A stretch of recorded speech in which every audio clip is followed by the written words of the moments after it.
Today we shall delve into the Deathwatch, the ultimate shield of the Imperium against the Xenos threat.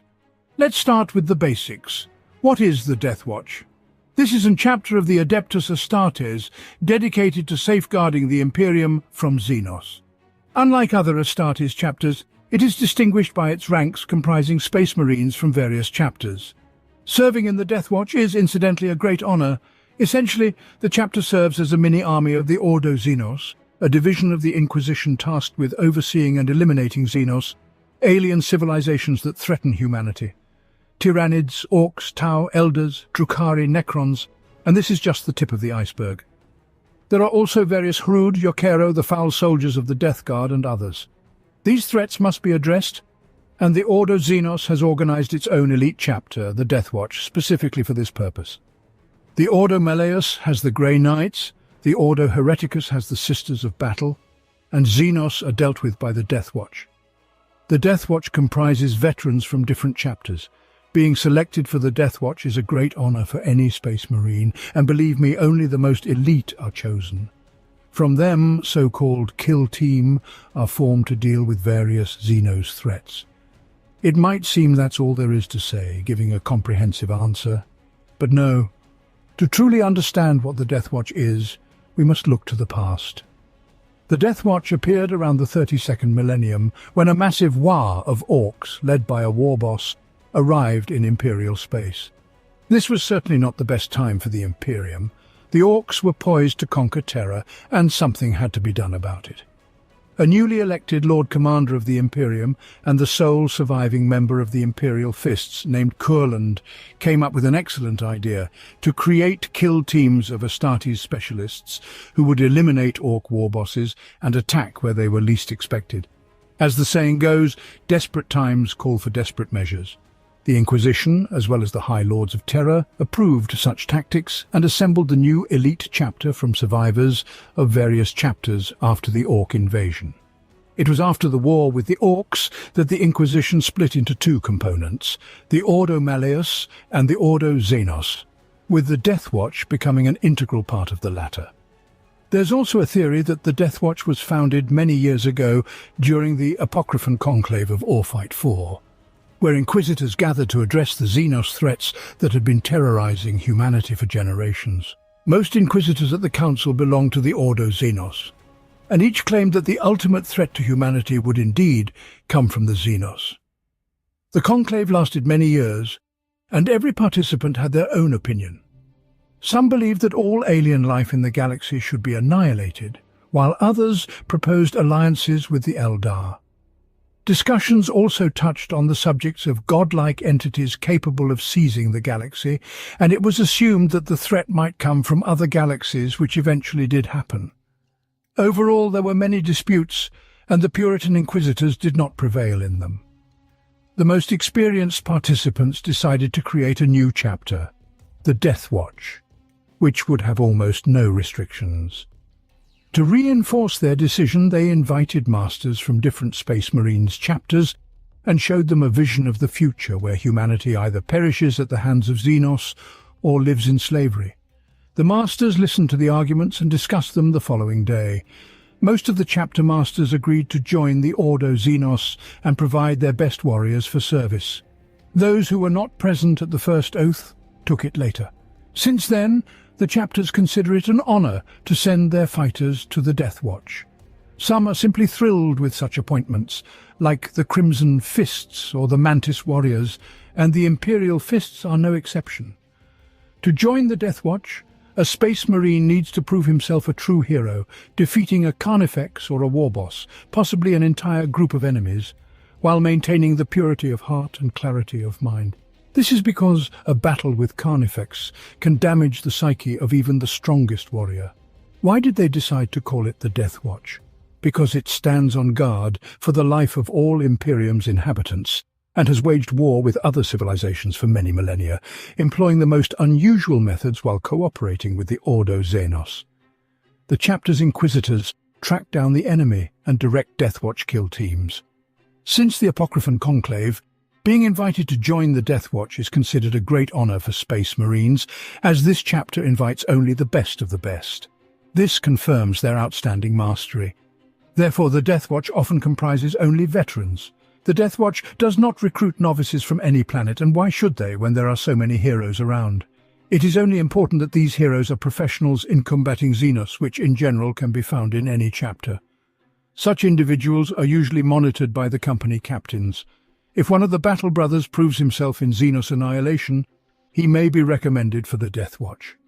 This is managed by Captain, Apothecary and Chaplain, and if they all agree to send the Battle Brother to the Deathwatch, the Chapter Master delivers his verdict.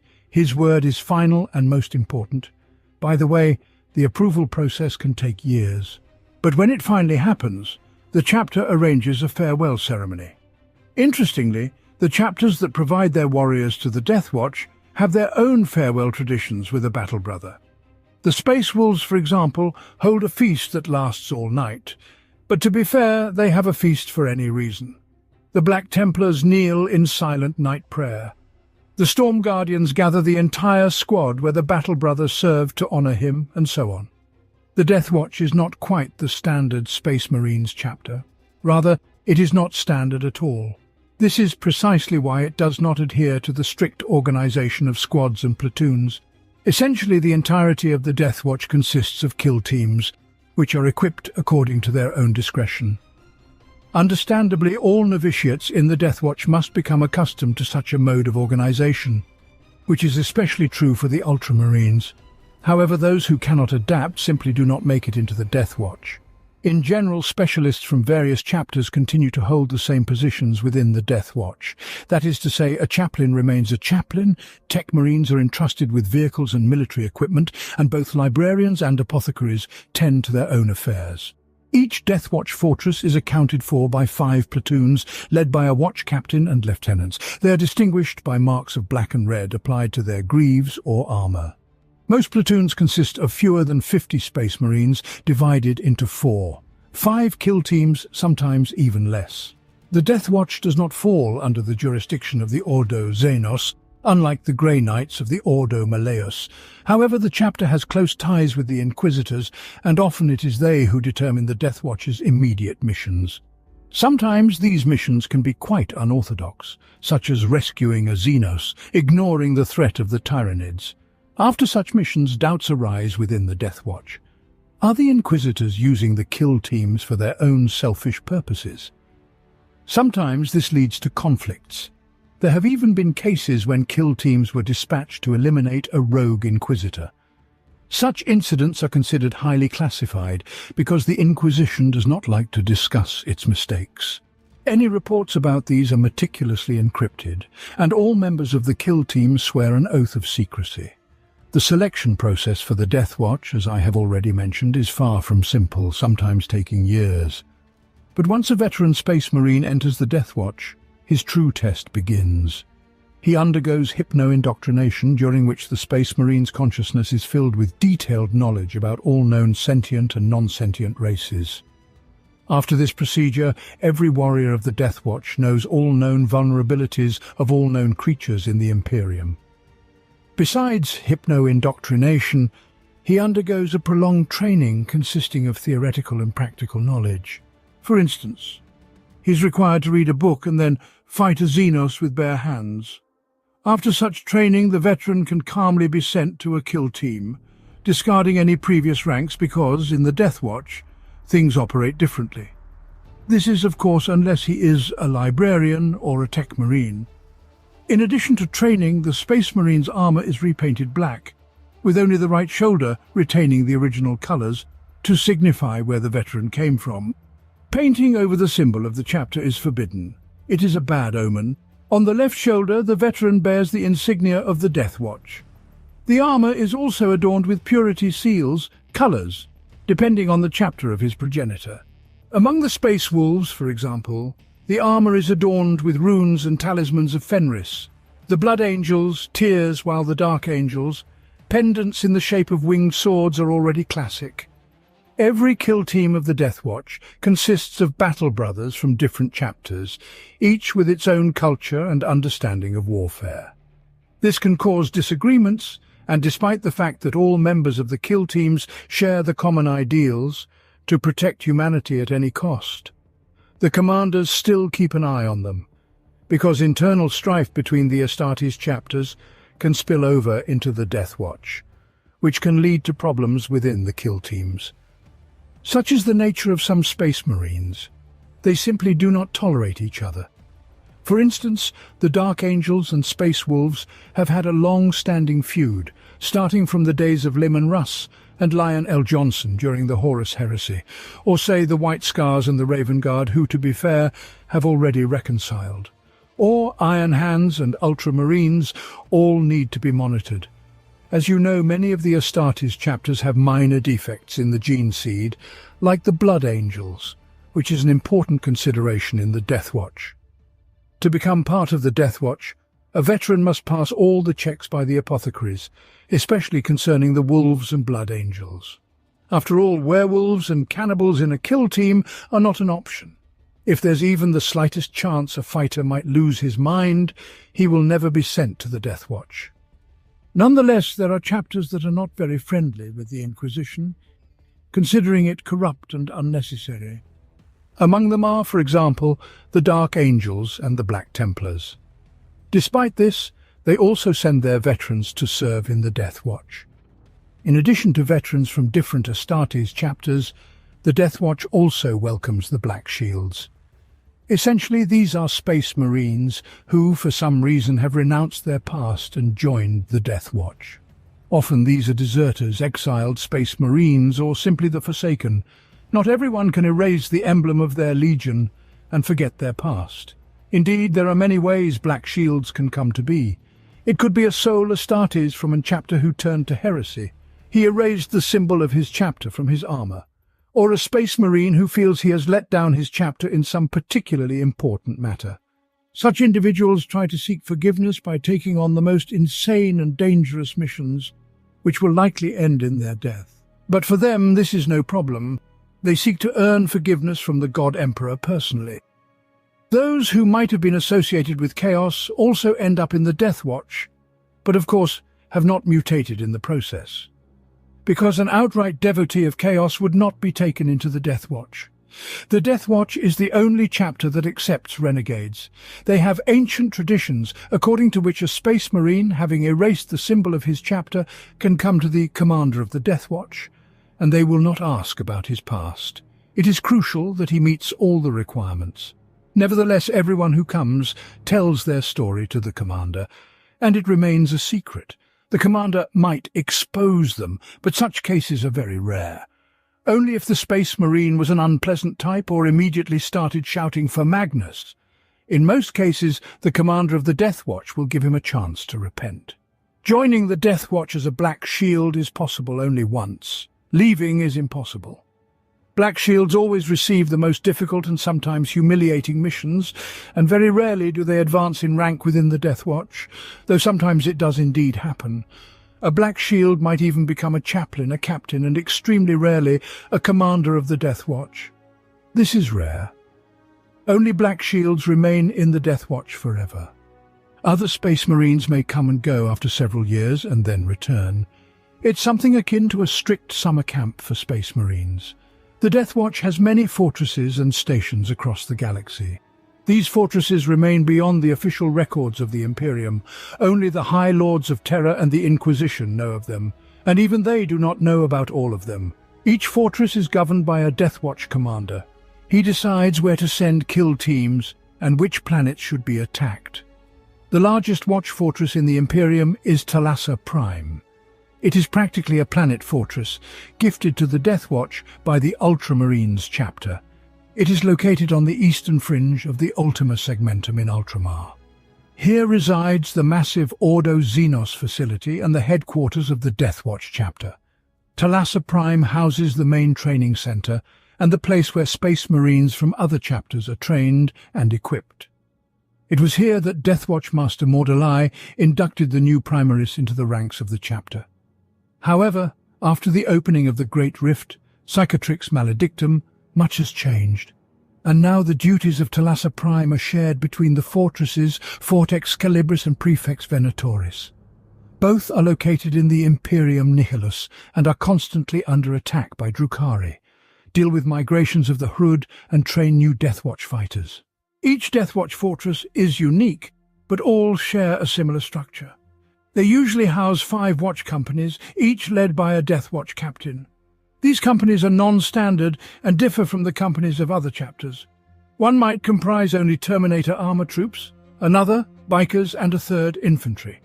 Each company undertakes its unique missions, and no two teams are alike. The most active work of the Deathwatch occurs in the Jericho Reach. Their presence in the region is the result of an ancient resolution, the goals of which are unknown and kept in strict secrecy. In the Jericho Reach, the Deathwatch appeared long before the Achilles Crusade, and established many watch stations distributed across various worlds and moons. Each station is unique, but all serve as bases for various operations. Rarely does anyone stay on these stations for long. They more closely resemble mobile bases that can lie dormant for decades. The largest fortress of the Deathwatch in the Jericho Reach is Arioch. It is a true bastion built upon an artifact as ancient as Terra itself. It is located in a dead zone consisting of several dying stars. No more than 200 members of the Deathwatch can be present in Arioch at any time, since the rest are constantly on missions. The Guardians of the Chamber of Vigilance are the only ones who never leave Arioch, the place where the meetings of the Deathwatch's War Council are held. Here, all critical decisions concerning the Jericho Reach are made. Arioch also houses the Inquisitorial Conclave in the central spire of the fortress. The apartments of this conclave always house an Inquisitor who is part of the Chamber of Vigilance. Normally there aren't many guests here, but now it is the most populated area of the entire fortress, as it is visited by numerous Inquisitors. Indeed, these are tumultuous times. The fortress Arioch is a star fortress reminiscent of the Ramillies-class starfort. Experts from the Imperium's fleet claim that such a fortress is capable of warp jumps. It was brought to the Jericho Reach some time ago, as there were not enough materials for its construction in the region. The fortress is equipped with numerous guns, ready for any threat, and is located in the dead zone of the namesake system, where its stars are dying. Inside the fortress, there is a network of dusty corridors and labyrinths, leading to sealed doors made of adamantium alloy, as well as to the residences of space marines, training grounds, armories, and briefing rooms. There are many places where space marines refine their skills and strengthen their spirit.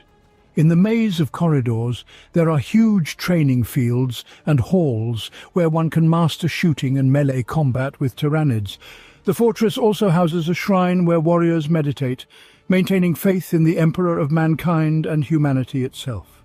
In the depths of the fortress, distinctive insignias of more than 100 Space Marine chapters can be seen, including those that no longer exist.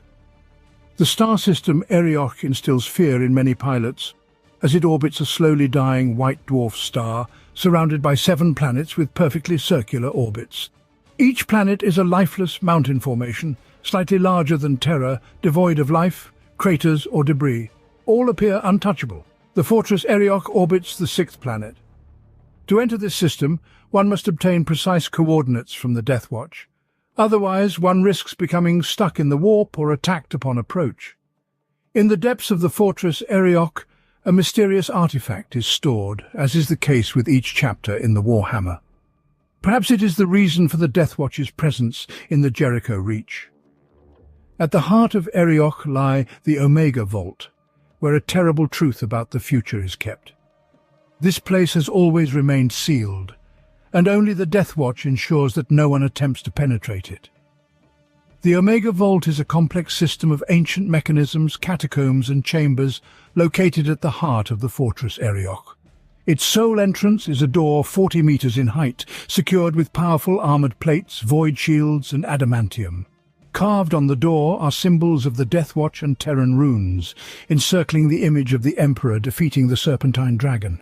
The inscription above the door reads, "Truth is the last fortress." Every new brother joining the Deathwatch takes an oath of vigilance under these words. It's clear that an ordinary person cannot open the doors of this sanctuary. They can only be unlocked by command of the ancient mechanisms upon which everything here relies. The vault contains answers to many events occurring in the Jericho Reach, The central repository of Fortress Eriok is directly connected to something within the Omega Vault. It periodically reacts to reports from various watch stations scattered throughout the Jericho Reach, unlocking previously sealed doors.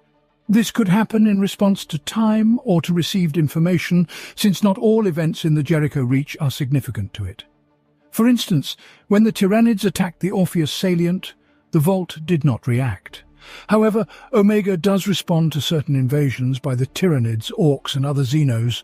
Neither the Inquisition nor the Deathwatch understands why this happens. There was only one instance when an artifact stored in one of the chambers was retrieved, though the Deathwatch had very little time. The Vault quickly notified that it would soon close, warning that those who remained would meet death. Throughout the history of Fortress Eriok, many different artifacts, weapons, viruses, various maps and astonishing lifeforms have been discovered in the Omega Vault. Once, an ancient astropath who was in a stasis field was found there.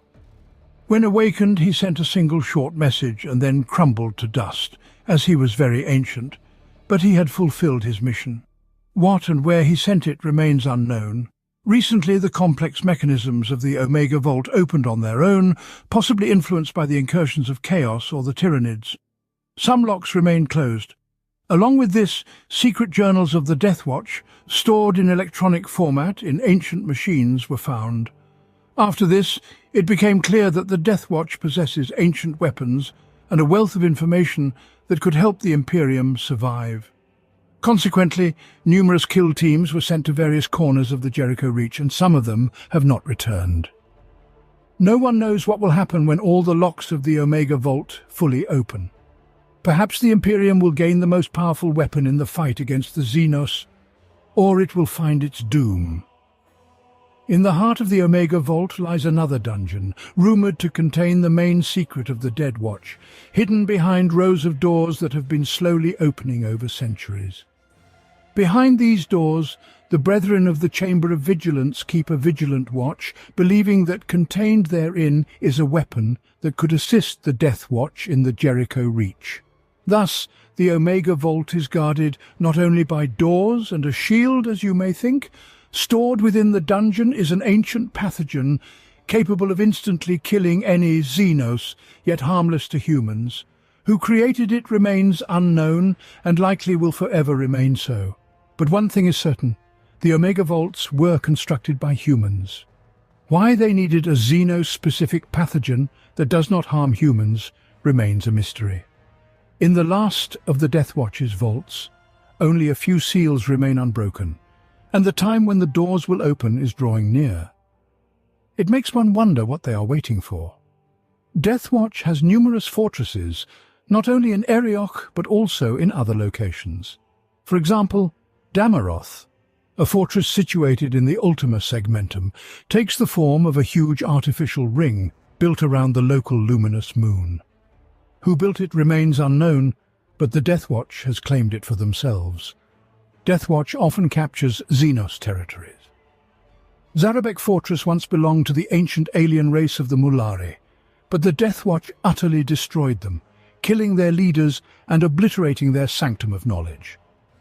Thus the Mulari were completely exterminated, and their citadel of Zarabek became a new fortress. In the Damocles Gulf, a favourite habitat of the Tau, there lies a Deathwatch fortress known as the Eye of Damocles, from which Deathwatch observes the Tau and directs their kill teams for attacks. In the Watch Fortress Eye of Octos, located in the Octarius sector, during the era Indomitus, efforts were focused on dealing with fragments of the Leviathan hive that had invaded the neighbouring subsector of Pancalis. Fort Ajax kept watch over the Eldar, and when Bieltan conducted punitive raids in the subsector of Garavissima, Fort Ajax undertook the burning of everything on the world of the Exodites. Bieltan responded to the distress signal, dispatching a squadron of Eldar that fell into a trap. There were failures, for example, with Fort Velocia, which was captured by the undying legions of the Necron overlord Janitar. The Watch Fortress Holtmote was supposed to observe the Tiamat system, which hosted an offshoot of the famous Hive fleet. Sending a kill team to the planet Zeophoria, They were surprised when everyone aboard the Corvus Black Star was destroyed. As the assassination team approached the planet, they discovered a huge bioconstruct that emitted psychic scream. His scream was heard by the Tyrannids, who broke onto the ship and killed the Space Marines. Sergeant Junheim managed to send a distress signal and report on what he saw. He witnessed an organic object the size of a continent, a colossal creature of chitin and soft flesh resembling a brain. It hummed with colossal psychic force and cast a powerful shadow in the warp. Later, the Inquisitors of the Ordo Xenos suggested that the Tyrannids were building a massive beacon to signal the path into the galaxy for the tendrils of the Great Devourer. There are many Sentinel strongholds, for the number of Xenos does not dwindle. The Deathwatch also possesses watch stations, which the Deathwatch utilizes in the Jericho Reach, scattered across worlds and moons, as well as in the vacuum of the Reach itself. Each watch station serves the chapter as a base for operations and for observing the Jericho Reach. They gather information about the terrain and events in their vicinity. The powerful sensors of the stations are directed into deep space. The Brothers of the Deathwatch collect information from these stations and transmit it to the archives of the Fortress Eriok, which is connected to the Omega Vault. For traversing the Jericho Reach, they use vessels known as black ships, which can fly unnoticed between the stars. These stations also hold weaponry and ammunition, should any kill team require resupply. The stations are also equipped with a self-destruct mechanism, because most of the time they are unmanned, and they could be captured by traitors or Xenos. Here is a brief list of Eriok watch stations. Station Arcus resembles a geared steel spinneret, rotating in the outer limits of the Arcus system, and can accommodate a mere 12 Battle Brothers. Herein is based a Deathwatch astropath, currently a man named Var. Since the opening of the Cicatrix Maledictum, his work has become significantly more challenging, and at times there has been no word from him. The Arcus system houses many planetary bodies, 2 of which may contain signs of life. What business Deathwatch has in the Arcus system is unclear, but mysterious energy phenomena constantly occur there. Even a dead Orc ship long since cleared by the Deathwatch. It hangs close to the 3rd moon of Arcus II. Watch Station Midail is located on a dead world, covered in grey metallic dust, and is near the chaos-held Charon worlds. Since there has been no contact for 30 years, it is said that a single Deathwatch battle brother has been waiting there for someone to arrive for 30 years. He guards what lies within the station, but there are no servitors left, and the station itself has lost viability, plus it is periodically attempted to be taken. Yet, the Deathwatch battle brother is so formidable that nobody has yet taken Station Midail, though the Haydex anomaly is nearby. In the Jericho Reach there are also non-standard stations, for example, Phaedus, an archaeotech ship like no other in Imperial records. It's unclear what the Mercantius knows about Phaedus. The ship is highly automated and might contain traces of artificial intelligence. It can designate its own destination and travel in the warp without a navigator, though only for short distances. It resembles a small asteroid. Another famous Deathwatch station in the Jericho Reach is Station Eartha, located on a semi-arid world in the Canis Salient. The Ta'au Empire is confident the planet contains rich fuel resources and minerals and decided to colonize it. The Ta'au were taken aback when they stumbled upon heavily armored structures hidden within the crevices of the Beric Mountains. A mere 20 Astartes from the station on Huerta managed to so severely undermine the Ta'au efforts with their raids that they made the conquest of the planet impossible, at least for the time being. The Ta'au, you see, are not ones to sit idly by either. Indeed, the Deathwatch closely studies the Haydex anomaly, and for this purpose constructed the CX 3119 station.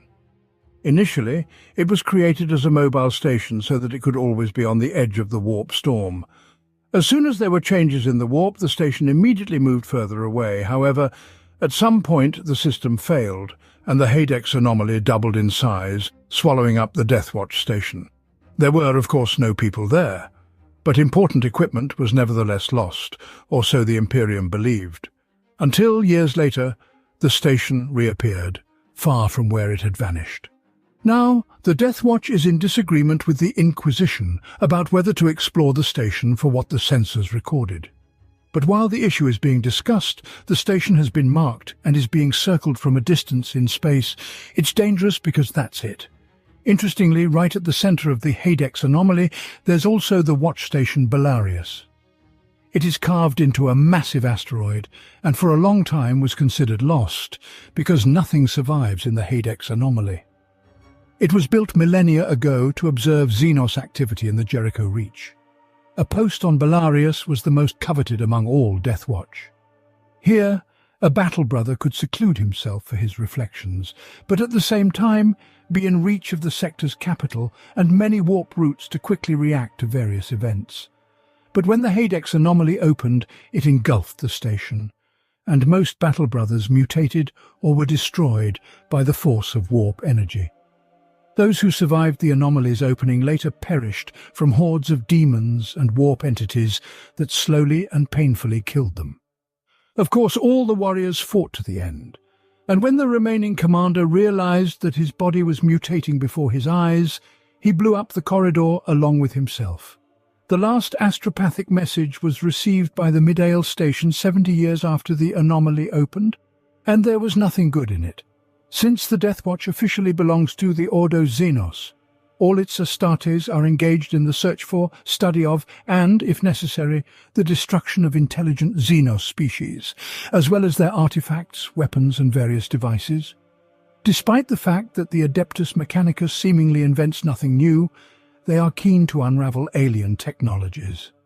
And so everything discovered by the Deathwatch is sent to the cult on Mars for study. As you probably understand, any Ordo's army is packed with the latest technology. From the Deathwatch's perspective, this is an absolute truth. Some weapons and gadgets possessed by the Deathwatch border on techno-heresy and the rest of the Imperium. But for the Deathwatch, this is the norm. Indeed, following every operation, the Adeptus Mechanicus meticulously ensures that none of their secret and forbidden developments have gone missing. The most valuable and dangerous equipment is fitted with self-destruct mechanisms to prevent enemies from utilizing them. The majority of armors and weapons are revered within the chapter as relics and are genuinely very powerful. Notably, the weapons of the Deathwatch are designed, tuned, and consecrated in such a way to become a bane to specific Xenos. Each Deathwatch Marine employs various ammunition types in their bolter. These might include rounds filled with promethium, plasma, acid, or viruses to inflict greater damage on specific targets. Every bolt used by the Deathwatch is a true masterpiece, handcrafted by the chapter's gunsmiths and thrice consecrated with the holy water. The types of bolts employed by the Deathwatch naturally have their names. For instance, the Dragonfire bolt contains a potent flammable overheated gas that explodes upon contact with an enemy, releasing a cloud of scorching chemical fire. The target swiftly ignites and dies. The Kraken bolt uses an adamantium core as its heart, enhancing the bolt's range and penetrating power. It is also well suited against armored targets. The Hellfire round houses a reservoir filled with biodegrading agents and various toxins, highly effective against Tyranids, literally devouring them from within. The bolt named Vengeance round is designed to kill Astartes heretics and is supremely effective against armored targets thanks to the technology of an unstable magnetic core.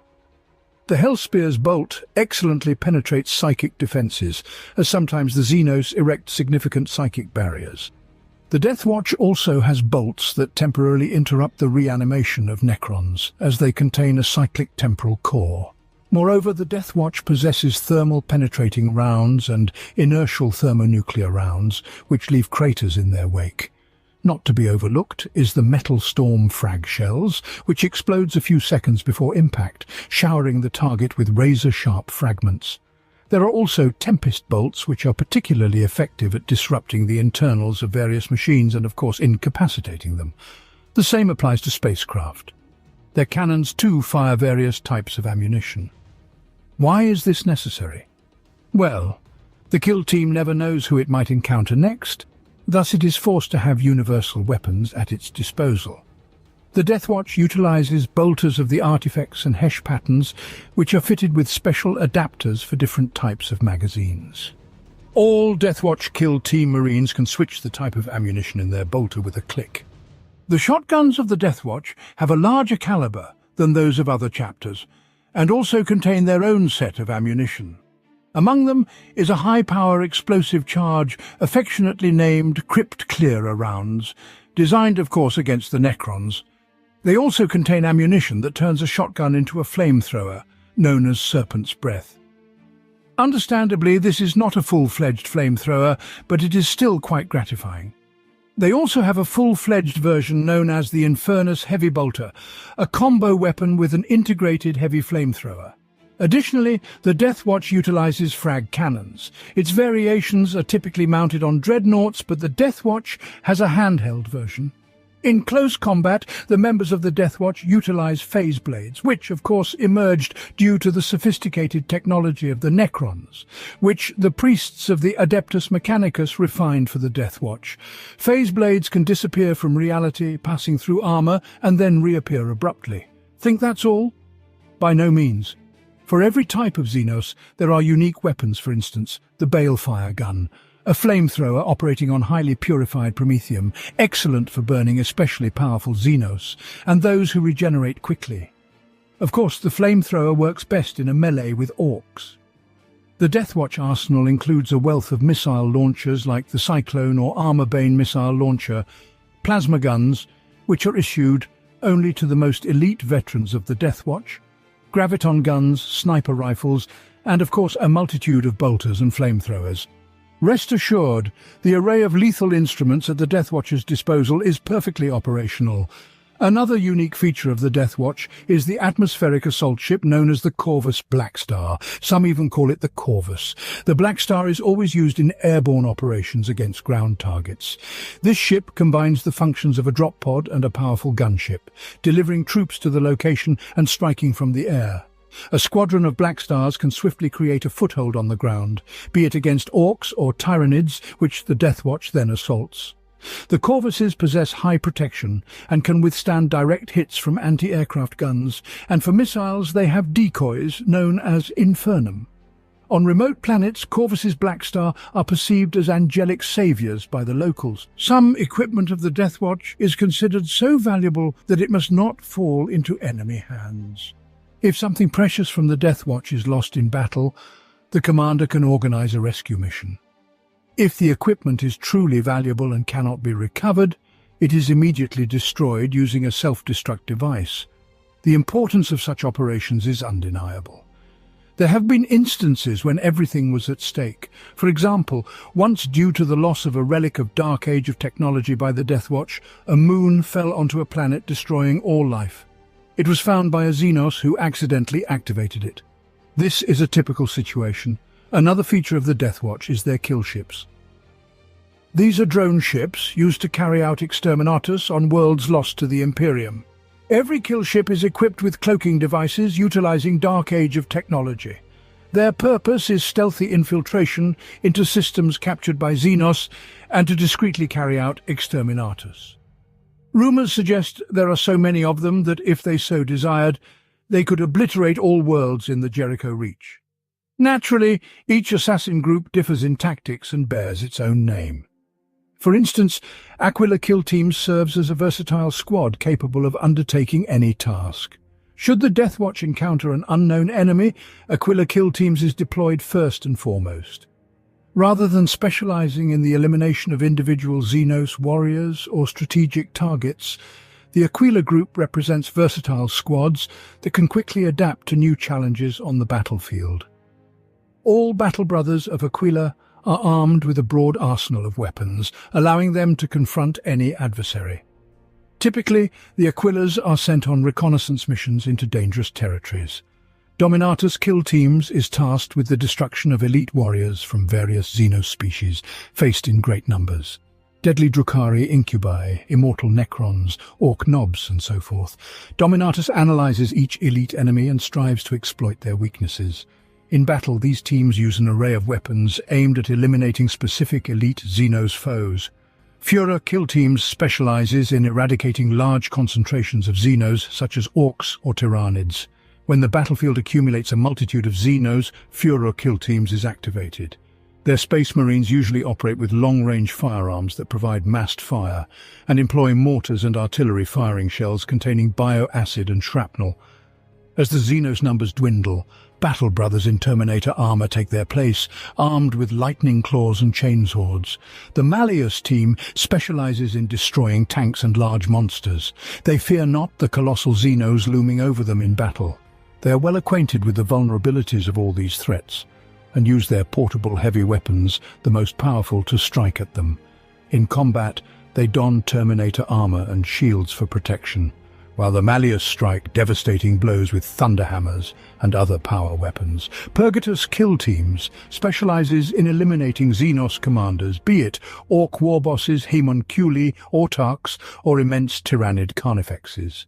The Purgatus understand a simple rule: cut off the head and the body falls, and always act according to this doctrine. Each warrior of the Purgatus kill team is armed sufficiently to deal with an orc warboss or any other adversary. They utilize a combination of close and long-range combat to get past bodyguards and reach the commander himself. The Venator kill teams specializes in precision strikes against swift Xenos, such as the Eldar. They are masters in the use of their power armor and have nothing to fear, even from the swiftest of foes. The Bikers and Space Marines of the Venators enhance their speed and maneuverability, crashing into the enemy crowd to sow confusion, while the rest of the warriors deliver the main strike. The veterans of the Venators also use Terminator armor, but are much more agile in it than their standard brethren. The Venator kill teams is activated when conventional forces cannot cope with the enemy due to its speed and maneuverability. There are other kill teams such as Proteus, with veterans from the First Company, and Fortis, consisting of Primaris. These kill teams emerged during the era Indomitus, under the influence of Rabuti Gilliman, who seeks to restore the glory of the Imperium. The Fortis kill team was created in the Fortress of Thalassa Prime as an improved version of the Aquila kill team, and these teams have been successfully fulfilling their tasks ever since. There are also Spectrus kill teams operating covertly, and Primaris Indomita in Mark X Gravis power armor. Of course, the Deathwatch not only fights against Xenos, but also against those who have been exposed to Xenos taint. There are a plethora of scenarios in this regard. For example, the Ta'au are up to something, or Djinn stealers infiltrate the ranks of the Imperial Guard. There might be slavers controlling mines, servants of chaos, Eldar, anyone. In the Imperium, it seems, many dream of fraternizing with Xenos. Most often, colonists or soldiers of the Imperial Guard come under threat, but even Space Marines can find themselves at risk. This happened with one of the Subjugators chapter units. During the campaign in the Technetium Belt, the Space Marines were infected with a xenovirus known as the Cell Kin. This virus alters DNA and body, turning it into an alien host. The Space Marines proved vulnerable to the virus. Some of them were saved, but 20 brethren from the Third Company turned into Cellkins and disappeared, continuing to pose a threat to the galaxy. There have been many heroes of the Deathwatch throughout history, but one could talk about them all day. Today, I will highlight the most famous in their field of activity. Let's start with the main one, Asger Warfist, who was a wolf lord during the time of the Beast's invasion into the Imperium. He successfully fought the Orcs alongside other space wolves and led the Great Company in defending the industrial moon of Fabric. Then the Great Wolf sent him to Terra to attack Ulanor, the Beast's stronghold, as part of a kill team. Asger became one of the first members of the Deathwatch and helped destroy the Beast's battle moon over Terra. Shortly before the second invasion of Ulanor, the Lord Commander of the Imperial Fists, Kurland, appointed Asger as the first chapter master of the Deathwatch. Another prominent commander of the Deathwatch was Valesnus. Right after the creation of the Great Rift, he commanded the Deathwatch in the Fort Starshield. It was then that they were attacked by Orcs. The kill teams easily routed the enemy, but discovered that it had been too easy. The crews of the Orc ships suddenly succumbed to panic. Velesnus decided that there was sense in it and ordered a retreat. He was right, as then the Orc Wa appeared, and Fort Starshield could not withstand their attack. The Wa was led by Gajukul Mag Uruk Thraka. Velesnus gathered his forces to kill the war boss, and they managed to destroy several Orc ships. However, the war boss's forces were too numerous. Fort Starshield and all the kill teams were destroyed. Later, the bodies of Velesnus and his lieutenants were found. Their armor was torn, and their bodies were marked with the personal seal of Gajukul Mag Uruk Thraka. Today, the Deathwatch is led by Mordalai. He manages the fortress of Talassa Prime and is involved in incorporating new Primaris into the Deathwatch. He is supported as an adherent of the Malleus tactic, aimed at fighting Xenos in Ultramar. Of course, he is personally respected by Marneus Calgar. Speaking of the renowned brother captains of the Deathwatch, one cannot overlook Uriel Ventris, known for his steadfast character. Yes, you are correct. He hails from the Ultramarines. But before becoming a captain, Ventris was assigned to the Deathwatch. His fate then led him to other worlds, but he distinguished himself in battles against the Tyranids. There are many apothecaries in the Deathwatch, but the most outstanding is considered to be Gregor Than. He is known for his ability to synthesize various viruses effective against Xenos. Then almost single-handedly the purging of Castilium from a Xenos race known as the Thazim, who were immune to conventional weapons. His toxins dealt with them. His abilities were noticed and he was immediately recommended to the Deathwatch. In the year 815 of the 41st millennium, he joined the fortress of Watch Fortress Erioch and began his service there. Interestingly, Gregor Than was not included in a kill team. Instead, he came under the command of Mordigale, who was involved in developing toxins and viruses against the Tyranids. Since then, Than has been working with various kill teams and collecting Tyranid genomaterial, testing toxins on them in field conditions. So far, he has not found an effective virus against the Tyranids as they adapt too quickly. But he has a plan. Tyranids located further from the territories of the Imperium are fresher, and their genetic base is best suited for his developments. He is always on the move and continuously testing various viruses. As for the librarians of the Deathwatch, there are many, including a Death Spectres librarian named Leandro Carras. He long dreamed of joining the Deathwatch to glorify his chapter, and at one point he was even entrusted with leading a kill team for 6 years. He has a curious side effect from using psychic powers. When he uses them, a slit appears on his forehead, which functions as a third eye. When he stops using psychic powers, the slit disappears. Owing to this ability, he can read thoughts and create astral projections. Gensus Notorian, who also serves in the Deathwatch, displayed his psychic abilities during the murder of his parents by the Green-Skinned. When he witnessed their demise, he tore dozens of Xenos apart with his bare hands in a tempest of psychic violence. This continues to this day, and now his victims are not only orcs, but any Xenos that stand in his way. The Blood Ravens raised the boy and afterwards sent him to the Deathwatch. Since then, all his skills serve the Imperium and the Ordo Xenos. Another librarian, Ashok, who was formerly a Blood Angel, is distinguished by being afflicted with the Black Rage. Once on the planet Hegelian 9, his squad fell into a rage and began to slay each other. Ashok killed 3 of his comrades before he could regain control of himself. For the next 3 years, he became strapped to the tablet of Lestralio in his chapter's fortress monastery, where he faced the nightmares caused by the rage. After he emerged from this state, Ashok was presented with the Shroud of Lamartz as a symbol of his mastery over the Black Rage. After Ashok joined the Deathwatch and serves under the command of Quirion Octavius. He has performed several harsh feats, for example, the battle on the planet Herodian 4, where he clashed with 3 zoanthropes at once and survived. Ortan Cassius, the eldest of the Ultramarines, nearly 400 years old. Only those entombed in dreadnoughts outdo him. Cassius became a chaplain in his youth, which is quite early overall. However, his battle brothers were inspired by his incredible zeal and hatred for the enemies of humanity, although many considered him too aggressive. Orton joined the Deathwatch shortly before the Tyrannic Wars and participated in one of the largest confrontations with the Gin Stealers on Gusar Quintus, where he formed his own kill team. He also took part in the battle for Macragge alongside Marneus Calgar. When the Hive Fleet behemoth attacked Ultramar, his body was so mangled in the battle that it's unclear how he survived at all. But then, of course, everything was replaced with bionic components. But even they couldn't fully repair his body. Since then, he has become a professional in battles against Tyrannids and is always ready to come to the aid of the Ultramarines and the Deathwatch.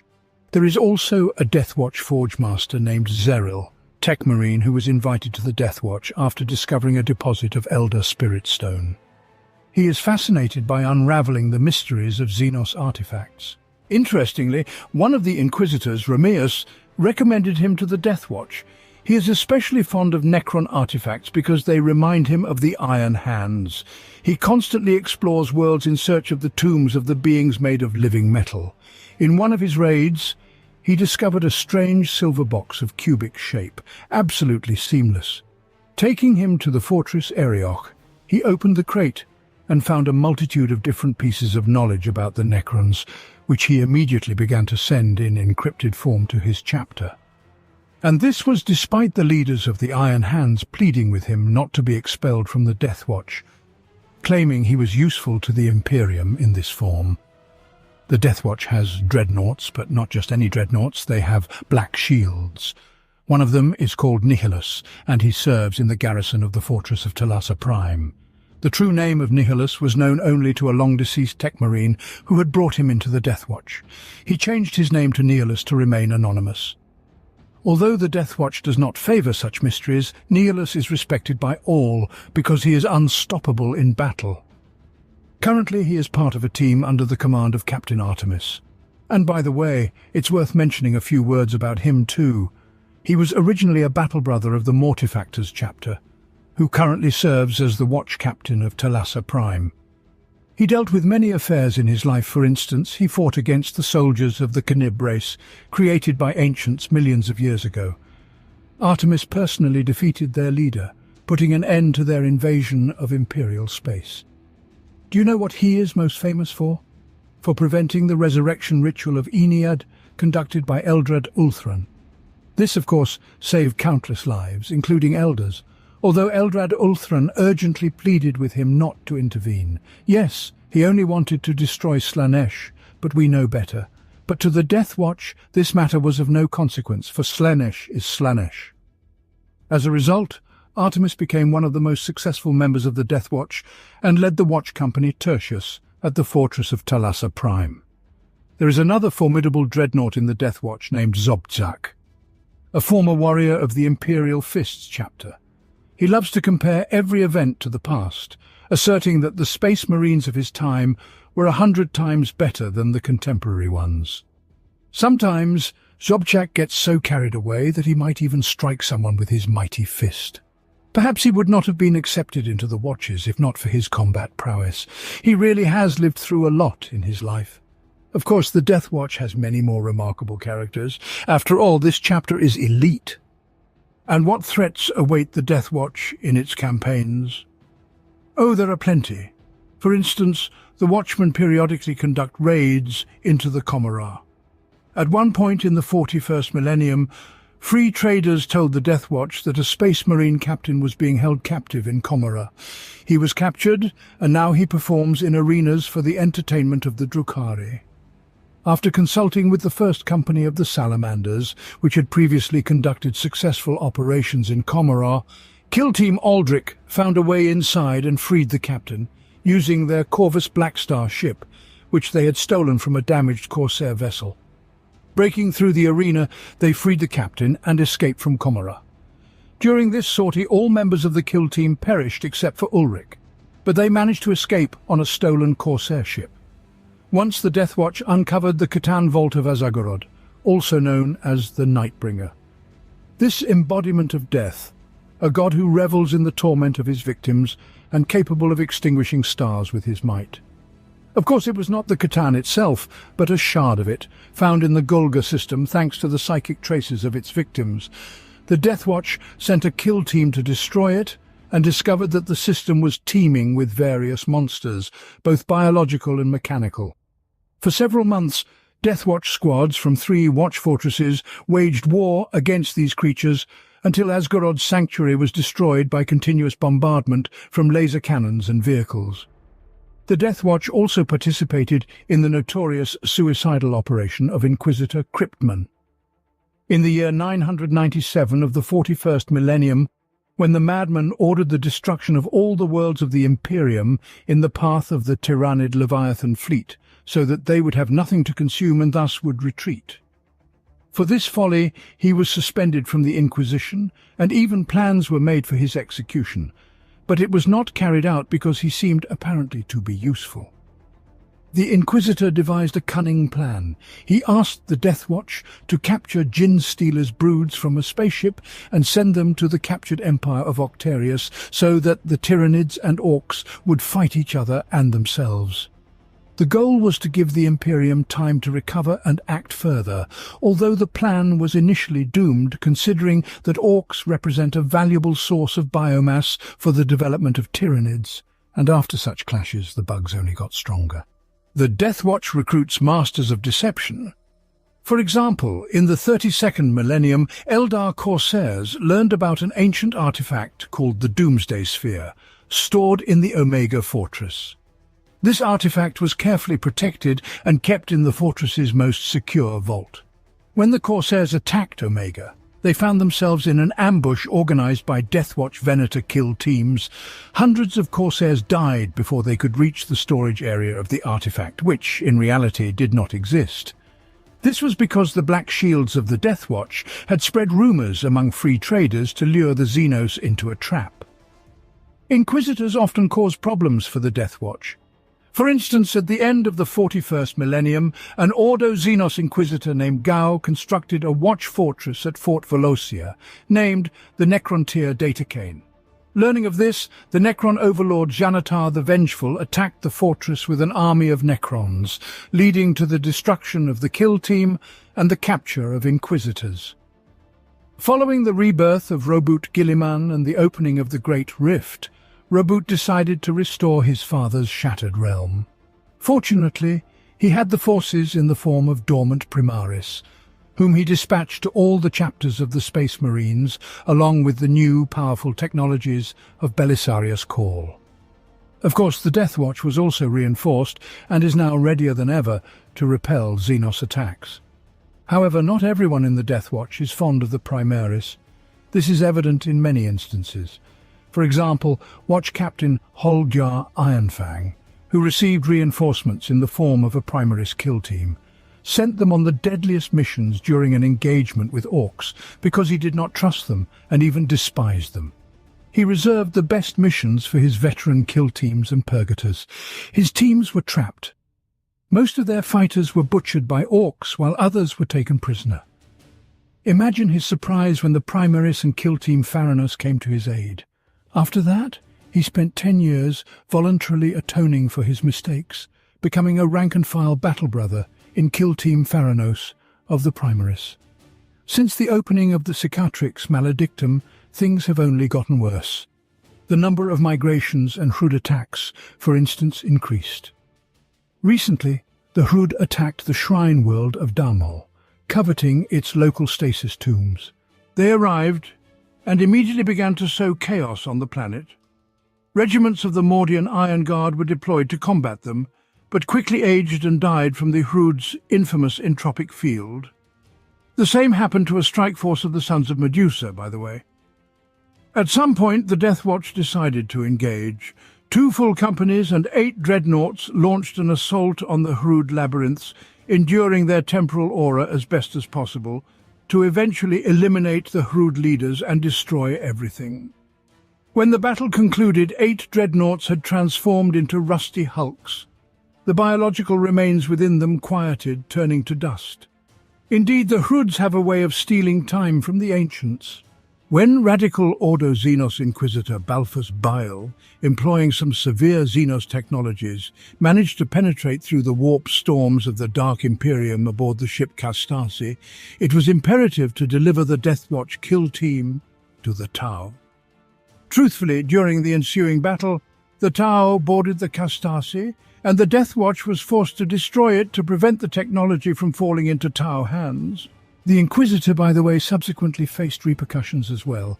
Generally speaking, the Deathwatch was indispensable, not only in the Octarius and Kalnath war zones, where they resolutely carried out their missions against Orcs, Tyranids, and other Xenos, who spend their lives attempting to stab the weakened Imperium in the ribs. The Deathwatch faces many problems, but overall they are formidable forces of the Imperium that must be reckoned with, primarily by the Xenos, of course.